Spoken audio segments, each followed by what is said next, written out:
Simply कह रहा हूँ, आपको कुछ नहीं देना है, बस 3 चीज़ दे दो, ये देश के अंदर कोई भिखारी नहीं रहेगा, कोई गरीब नहीं रहेगा, कोई 5 किलो गेहूं का मोहताज नहीं होगा, किसी को आपको आवास देने की ज़रूरत नहीं है, किसी को शौचालय देने की ज़रूरत नहीं।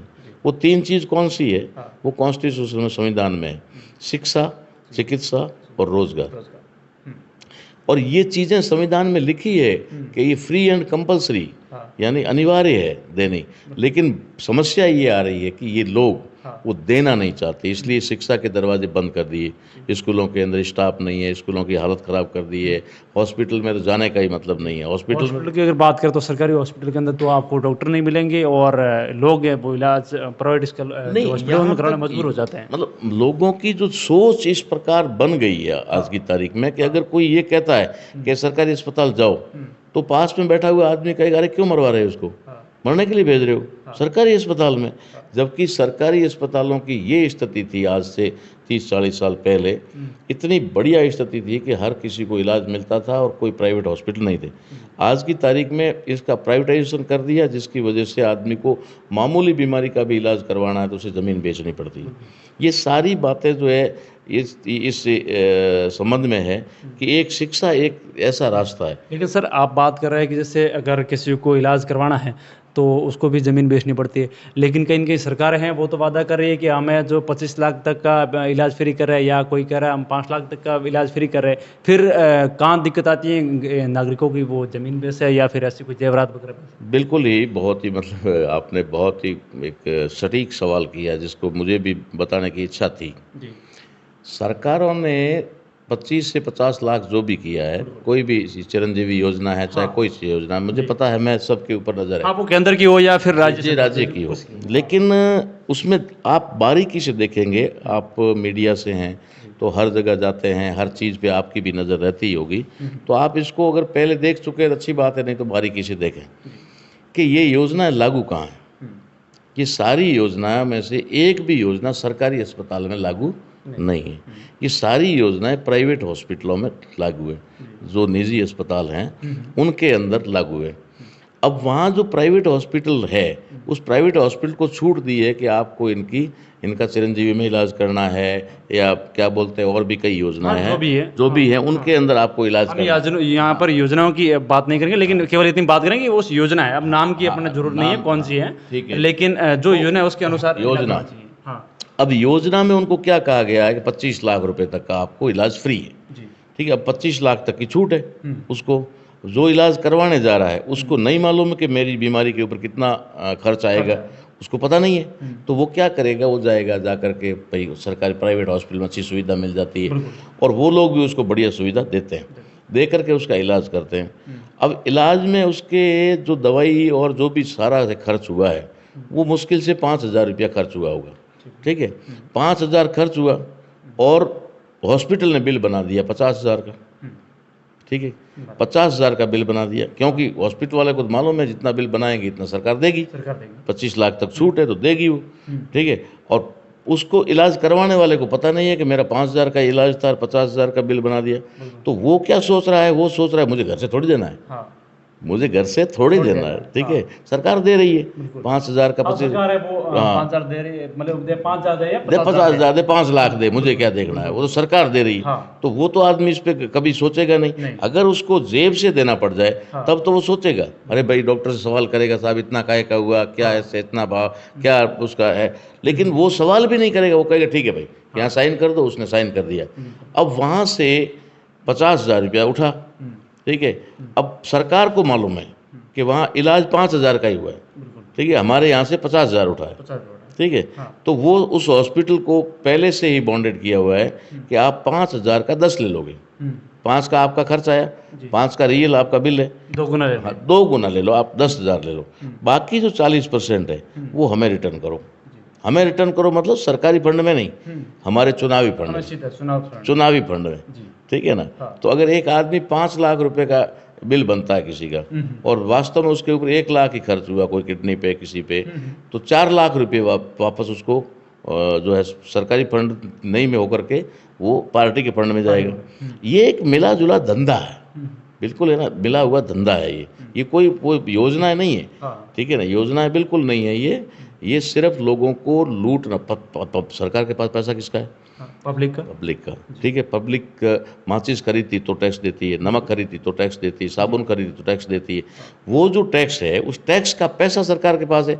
वो टैक्स का पैसा सरकार उसके इलाज के लिए हॉस्पिटल में देता है, और हॉस्पिटल में 10% कटवा करके 90% वापस लेकर के अपने चुनाव में लगाता है। तो ये सारा जो इनके पास अभी करोड़ों रुपया खर्च होता है, जिनके इतने तामझाम चलते हैं, उनसे पूछो कि पैसा आता कहाँ से?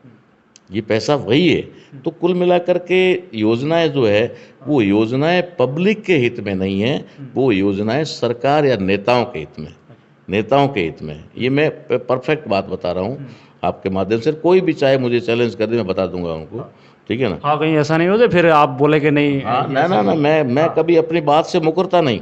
मेरा एक अभी तक का उसूल है, मैंने आज दिन तक कभी अपना स्टेटमेंट दे करके या बोल करके सुबह माफ़ी नहीं मांगी है, आज तक नहीं मांगी। मैं उसका सबूत देता हूँ, जो बोलता हूँ। क्योंकि अभी तो कहीं ऐसा नहीं हो कि नेता बनने के चक्कर में बड़ी बड़ी बातें कर ले और फिर कल उठ के जब सवाल खड़े हो जाए तो बोले कि नहीं ऐसा नहीं है, मैं उसे माफी चाहता हूँ। नहीं, ऐसी कोई बात नहीं। मैं कभी माफ़ी मांगने वाला नहीं हूँ। मैं अपनी बातों पे अडिग हूँ। और बातें भाई, झूठ तो वो बोल ही रहे हैं ना पहले से, झूठ तो चल ही रहा है। मैं चाहता हूँ कि जनता के पास सच जाए, ठीक है। सच जाएगा तो जनता को आज नहीं तो कल पता लगेगा। सच थोड़ा कड़वा भी होता है, उसे रोकने का भी प्रयास होता है, लेकिन मैं उम्मीद करूंगा कि आपके चैनल के माध्यम से ज़रूर जाएगा जनता तक, ठीक है ना। तो मैं हमेशा सच कहता हूँ कि सारी योजनाएं जो है, ये योजनाएं निश्चित तौर पे कह रहा हूँ कि जनता के लिए नहीं बनती, उन राजनेताओं के लिए बनती है, जिनकी उस पैसे से उन राजनेताओं के एसी चलते हैं, उनकी गाड़ियां चलती है, उनकी फ्लाइट के टिकट बनते हैं, उनके चुनावी खर्चे निकलते हैं, और सारे के सारे जो है जनता के पैसे से होते हैं। और जो जनता उनको पैसा देती है, वो जनता इलाज के लिए भी मोहताज है, शिक्षा के लिए भी मोहताज है। आज प्राइवेटाइजेशन में हम देखें एजुकेशन का मामला, तो क्या है, कौन आदमी है जो प्राइवेट स्कूल में बच्चे को पढ़ा सकता है? और ऐसे ऐसे स्कूल बने हैं देश के अंदर प्राइवेट के तौर पे, कि उन स्कूलों के पीछे आगे से भी कई समाज के बच्चों के लोग जा नहीं सकते, ठीक है। उनके पेरेंट्स एंट्री नहीं हो सकते। पेरेंट्स के इंटरव्यू होते हैं कि तुम किस हैसियत के हो, हैसियत, पेरेंट्स की हैसियत देखकर बच्चे को एडमिशन दिया जाता है। तो वहाँ एक आम आदमी का बच्चा है, आम नागरिक का बच्चा एजुकेशन कैसे लेगा? और सरकारी स्कूलों की स्थिति तो ये है कि एक स्कूल है, 12 क्लासें हैं, ठीक है, वहाँ पर 2 या 3 का स्टाफ है, 4 का स्टाफ है। तो सर, ये तो कॉलेजों का भी अक्सर हो रखा है, क्योंकि हम रात दिन ये खबरें देखते हैं अखबारों में, तो वहीं कहीं ना कहीं अपन को खबर ही में मिली जाती है कि कई कई ऐसी कॉलेज हैं जो भी 1 या 2 स्टाफ के जरिए चल रही है। मैं मानता हूँ वो एक औपचारिकता है, सिर्फ कहीं चला रखा है। कल को कोई लोग ये ना कहे कि बंद कर दिया। बंद करना अलग चीज़ होती है, उसको निष्प्रभावी करना अलग होती है, ठीक है। अगर बंद कर दे तो आवाज़ उठ जाएगी, इसलिए बंद नहीं करना है, लेकिन उसको चलाना है, और ऐसे चलाना है कि उसका कोई प्रभाव नहीं हो। अभी यूनिवर्सिटीज़ जो हैं, उनको बदनाम करके उन यूनिवर्सिटी को बंद करने का प्लानिंग चल रहा है, ठीक है ना। तो ये सारी चीज़ें जो है, शिक्षा, चिकित्सा और रोज़गार से वंचित करने की एक प्लानिंग है, सोची समझी साजिश के तहत हो रहा है, ताकि उन लोगों का दबदबा और बोलबाला बना रहे, वे लोग जो है राजनीति में बने रहें, वे सत्ता में बने रहें, और जनता जो है वो मांगती रहे। अभी मैंने ये शुरू किया ना, तो मैं आपको एक उदाहरण बताऊं। मुझे एक राजपूत साथी थे कोई, उन्होंने फ़ोन किया शिव तहसील से, ठीक है ना, शिव तहसील से, और मुझे ये कहा कि साहब आप चुनाव में खड़े हो रहे हो। मैं भाई अभी तो कोई सोचा नहीं है, लेकिन जनता कहेगी तो हो भी सकते हैं, ठीक है।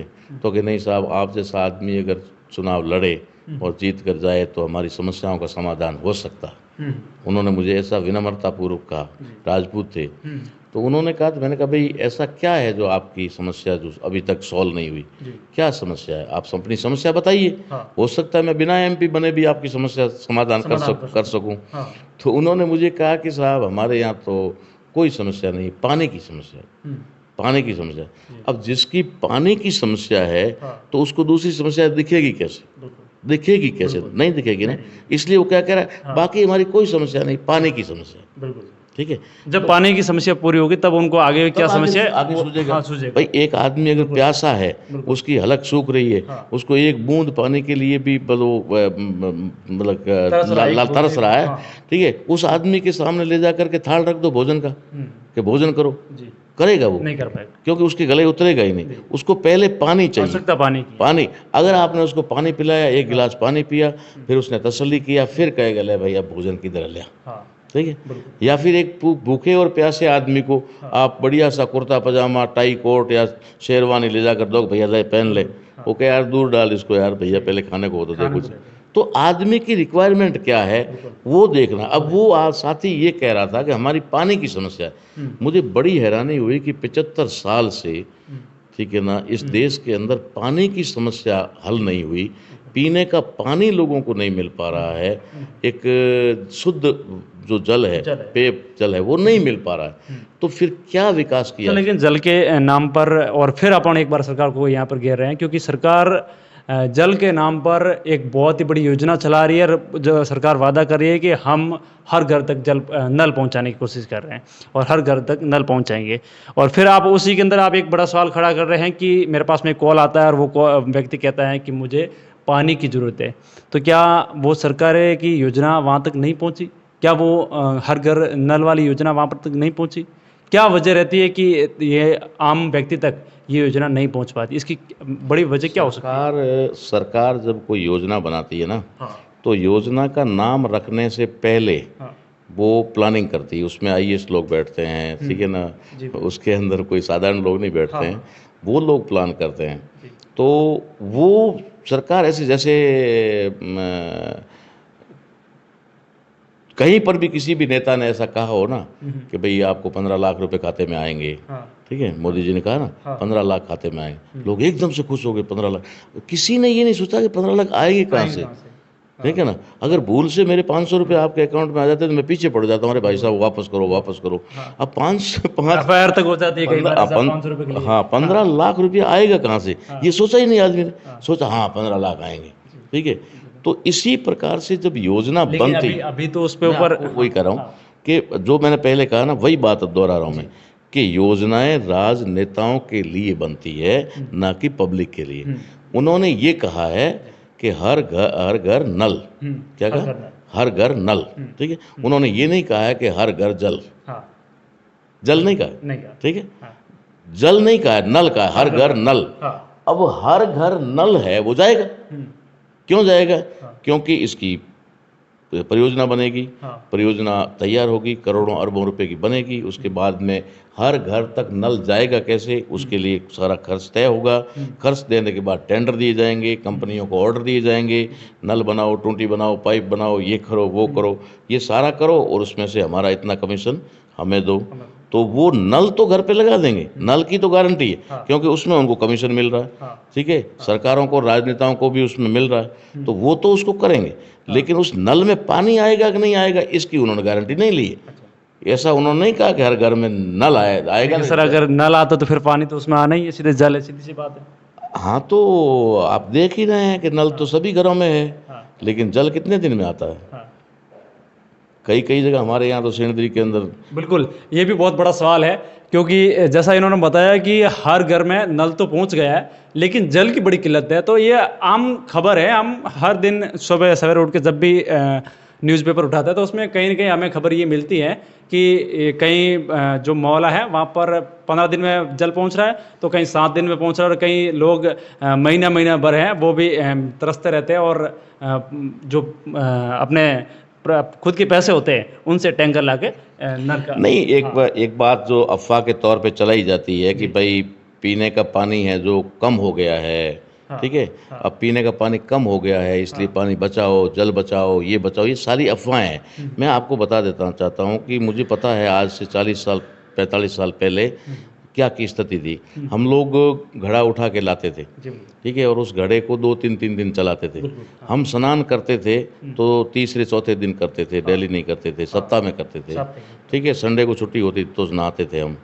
ये बड़ी एक विडंबना वाली बात थी उस समय कि पानी नहीं था, ठीक है, लोग कम थे, उस समय कुएं भी कम हुआ करते थे और लोग भी कम थे, सारी चीजें, पानी के स्रोत कम थे, ठीक है, स्रोत कम थे और आबादी भी कम थी। अब आबादी बढ़ करके हो गई है 4 गुना 10 गुना, आबादी 4 गुना हो गई, 5 गुना हो गई, ठीक है, और उसके अनुसार तो अब आदमी के हिस्से में जो पानी पहले 1 लोटा आता था तो अब उसको 1 कप ही आना चाहिए, ठीक है, 1 कप ही आना चाहिए, ठीक है। तो अब तो उस समय आदमी जब सोच के लिए जाता था, बिल्कुल। तब भी एक लोटे में पानी, छोटे लोटे में पानी ले जाता था। बिल्कुल। ठीक है, आज आदमी जब सोच जाता है हाँ। तो उसको 20 लीटर पानी 20 चाहिए, लीटर पानी चाहिए। 20 लीटर चाहिए। नहाने के लिए आदमी बर्तन के अंदर बैठ के नहाता था ताकि पानी वेस्टेज ना जाए, हाँ। वही पानी कपड़े धोने में या फिर किसी पशु को पिलाने में या घर के और काम में लिया जाए। या पेड़ पौधे में डाल ठीक लेते है। कहीं भी। आज एक आदमी ऊपर से शॉवर चला करके नहाता है, पता नहीं कितने बाल्टी पानी जा रहा है, उसको पता नहीं है। हाँ। ठीक है, आबादी 4-5 गुना हुई जी। तो पानी तो 1000 गुना बढ़ गया, तो ये पानी आया कहाँ से? जब आप कह रहे हो और अफवाहें फैला रहे हो कि पानी खत्म हो जाएगा, पानी खत्म हो जाएगा, हाँ। ना तो पानी खत्म होगा ना कुछ नहीं होगा। ये एक डराने की बात है। अगर आपकी नीयत साफ है तो हर घर को पानी मिल सकता है, बद और नीयत होनी चाहिए। लेकिन वो बात इतनी है कि अगर आपका पानी की समस्या खत्म हो गई, ठीक है, तो आप शिक्षा मांगोगे, शिक्षा की समस्या खत्म हो गई तो आप सड़क मांगोगे, बिजली मांगोगे, रोजगार मांगोगे, ठीक है, अधिकार मांगोगे। इसलिए आपको पानी तक ही उलझा कर रखना है। यानी कि राजनेताओं की ये पूरी एक अपने बनाया हुआ प्लान है कि लोगों को, हाँ, बनाया हुआ प्लान है, वो नहीं चाहते कि पानी इनको मिले। वरना इस देश की स्थिति तो ये है, यही भारत देश जिस समय एक समय आता है जब लोग डूब के मरते हैं, बाढ़ आती, बाढ़ के हालात होते हैं, बाढ़ आती, लोग परेशान मर जाते हैं। एक समय ऐसा आता है जब लोग प्यास से मरते हैं। ठीक है, यही देश है। तो इसी बात को बाबा साहब अम्बेडकर ने कहा था। बाबा साहब अम्बेडकर की एक योजना बनी थी उस समय, जैसे आरबीआई बनी, इस प्रकार से बहुत सारी योजनाएं जो बनाई ना, उनके अंदर एक योजना थी कि नदियों को नदियों से जोड़ो। जिन नदियों में बाढ़ आती है, फालतू पानी जाता है, फ्लड आता है, ये होता है, उनको दूसरी नदी से जोड़ दो तो हमेशा वो पानी नदियों में चलता रहेगा, तो फसल भी अच्छी होगी, लोगों को पानी के पीने की वगैरह कोई दिक्कत नहीं आएगी। तो वो उनकी योजना थी। वो योजना इम्प्लीमेंट नहीं हुई। लेकिन जब अटल बिहारी वाजपेयी जब प्रधानमंत्री बने बीजेपी से, तो वो नीतियाँ पार्टियों की होती, किसी व्यक्ति की नहीं होती। ठीक है, तो अटल बिहारी जी को मैं बहुत अच्छा लीडर मानता हूँ आज भी। ठीक है, क्योंकि उन्होंने कभी झूठ नहीं बोला, जुमलाबाजी नहीं की। उन्होंने जो कुछ कहा वो सटीक और सामने मुंह पे कहा, साफ सभी के थे। तो उनको ऐसा लगा कि यार मैं एक एमपी था, अकेला एमपी बनता था, मेरी जो है मजाक उड़ाई जाती थी पार्लियामेंट में, और आज मैं अपनी मेहनत से या लोगों की बदौलत आज मैं पीएम बन गया। ठीक है ना, मेरा पी जो पीछे था वो आगे आ गया। ठीक है ना, वो एमपी था वो उल्टा हो गया, पीएम हो गया। तो मैं पीएम बन गया तो क्यों ना मैं जनता का भला कर लूँ। ठीक है, इसलिए शायद उन्होंने सोचा होगा। तो आखिरी समय, चुनाव से कुछ समय पहले उन्होंने कहा कि मैं अगर दोबारा प्रधानमंत्री बनता हूँ तो नदियों से नदियों को जोड़ूंगा, ये योजना मैं चलाऊंगा। जब ऐसा उन्होंने कहा तो पता नहीं इन राजनीतिक पार्टियों को क्या हुआ कि बीजेपी की सरकार यानी अटल बिहारी की सरकार को बैकफुट पे लेकर के तुरंत ही कांग्रेस को लाया। कांग्रेस को लाया ही नहीं, 10 साल तक चलाया। ठीक है, और वो योजना लागू नहीं होने दी। अगर नदियों को नदियों से जोड़ने की योजना आज भी लागू हो जाए तो भारत उसी से खुशहाल हो जाएगा, उसी से खुशहाल हो जाएगा। देश की इतनी धरा पड़ी हुई है, उपजाऊ जमीन पड़ी हुई है, जो सिर्फ पानी की वजह से एक फसल पर निर्भर है, वो भी पूरी बरसात नहीं होती तो नष्ट हो जाती है। देखिए, देखिए कभी बरसात के अभाव में, अनावृष्टि में, और कभी अतिवृष्टि में। ठीक है, तो अगर ये ज़मीन सारी हो जाए तो देश तो खुशहाल हो जाएगा। लेकिन कुल मिलाकर बात वहीं आके अटकती है कि वे लोग नहीं चाहते। जब तक कोई गरीब नहीं रहेगा, जब तक कोई मोहताज नहीं रहेगा, तो उनकी दुकानदारी कैसे चलेगी। ठीक है ना, अगर सब सक्षम हो गए तो फिर कोई आदमी क्यों किसी का मोहताज होगा। अब इन तमाम बातों को जैसे आपने कहा, हमने सुना, उन लोगों को भी बातें लगभग, ये जो दर्शक हमारे देखेंगे उनको भी शायद ये बातें पसंद आएगी, तो वो अपना फैसला किस ओर लेते हैं।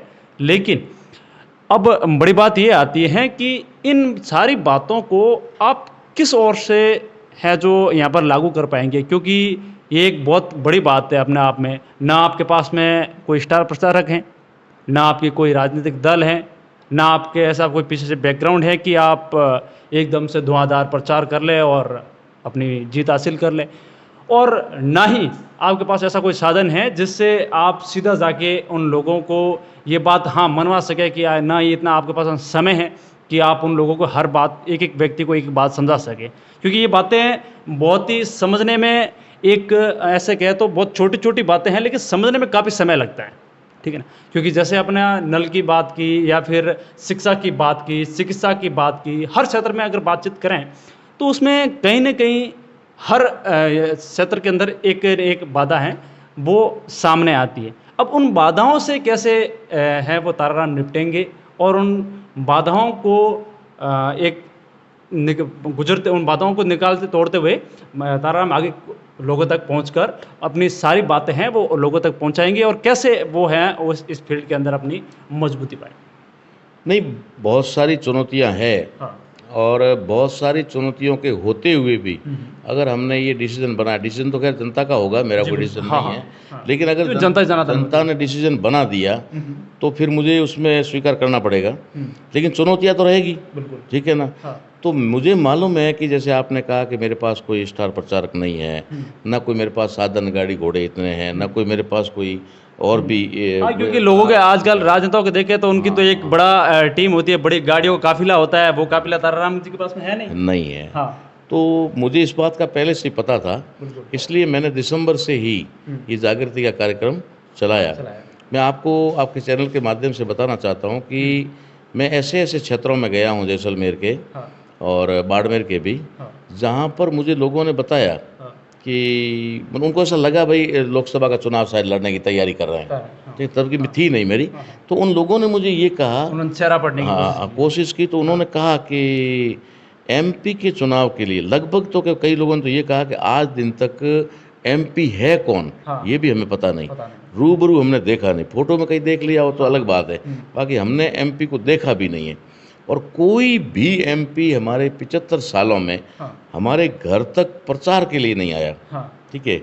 आप पहले व्यक्ति हो जो हमारे घर तक आए हो, ठीक है। तो उनको तो यही लग रहा था भाई एमपी बनना था। अब वो बात तो अब तय हुई है, अब चर्चा में आई, उस समय नहीं थी।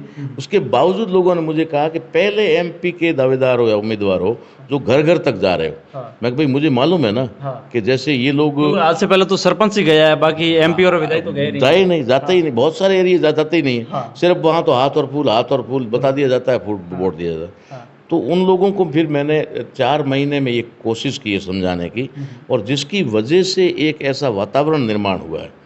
तो दूसरी बात मैं आपको ये बताना चाहूँगा कि कहीं पर भी चुनाव जीतने के लिए धन बल की आवश्यकता नहीं होती है। धन बल की आवश्यकता और ये जो ताकत दिखाने का मामला है, अब जैसे मैंने कई बार लोगों से सुना भी है, ये सच्चाई भी आप जाने, आपको पता होगा, ठीक है। जब एक आदमी जनसभा करता है, चुनावी सभा करता है, और या फिर कह सकते हैं कि रैली करता है, नामांकन रैली करता है, तो वहाँ पर जो भीड़ होती है वो भीड़ उस चुनावी क्षेत्र से 90% बाहर की होती है। 90% भीड़ उस चुनावी क्षेत्र की नहीं होती, ठीक है, बाहर से लाई जाती है, ठीक है ना। वहाँ से उसको ला करके भीड़ दिखाई जाती है, वो अपना एक बल दिखा जाता है, अपना एक भाई पहले से बताते कि मैं क्या हूँ। तो ये समस्या किन लोगों के सामने है? ये उन लोगों के सामने समस्या है जिन लोगों का जनाधार नहीं है। जनाधार नहीं है, वो जनाधार दिखाना चाहते हैं, इसलिए बाहर से लोगों को ला करके वो भीड़ दिखाते हैं, भीड़ तंत्र बनाते हैं। हमने प्लान